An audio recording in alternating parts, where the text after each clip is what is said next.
Guys, berya yung aking cross join. First time ko guys maglayag. Ano?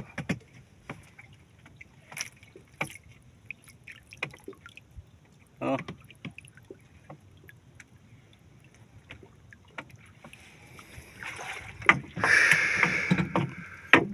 Daling aking cross join. Oh.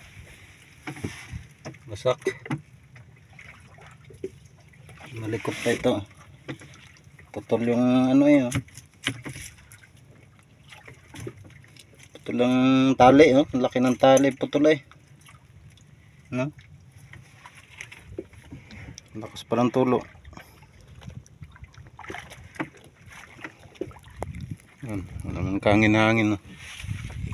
Pero ang bilis din, oh, kahit may nanghangin, oh. Oh.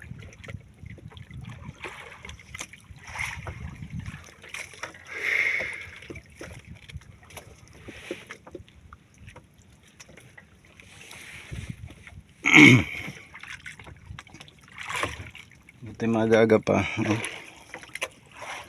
5:10. Laylay din guys yung yung nilayag. Sinagwan ko sa nilayag.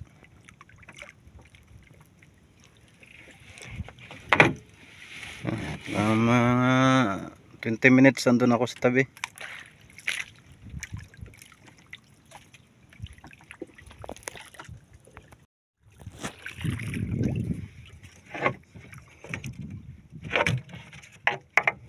Guys, lumakas-lakas ang hangin, oh.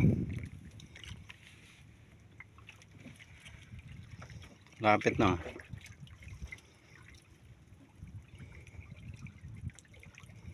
Mabilis din eh.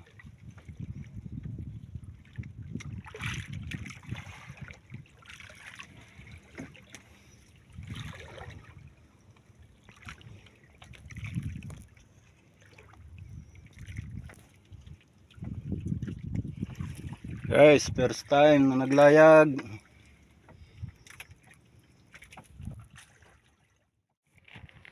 Ayan guys, oh. Nagamit ko na yung aking pambender dito sa aking ihi. Medyo tuwid na siya.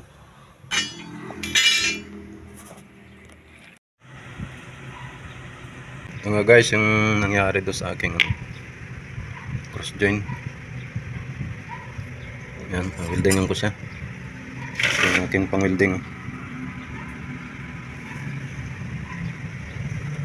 Bali, pag naispatan ko dito, yan, grinderin ko siya, lagyan ko siya ng groove.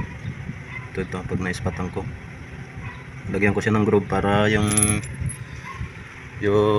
welding niya guys mag-penetrate din sa sa loob, para mabalik siya sa tibay.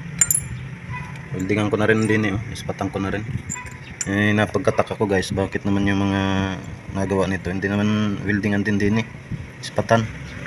At dito lang, isa rin sa kasi yung paglutong nito, pagka nainita na, nalutong kasi yung bakal pagka nainita na. Siguro nung nasabiran yung ilis ko, nung nahila ito, yun, nagkaroon na ng lamat. Tapos yun, ang bilis ng patakbo ko ng pauwi na, bumigay ito. Ay, kabili ko lang nito guys, medyo hindi pa natagalan ito. Bali, ang ginamit ko doon dati yung cross joint talaga, ball joint ang ginamit ko doon. Ngayon medyo yung malapit-lapit na masira, kaya pinalitan ko lang nito.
Pati din.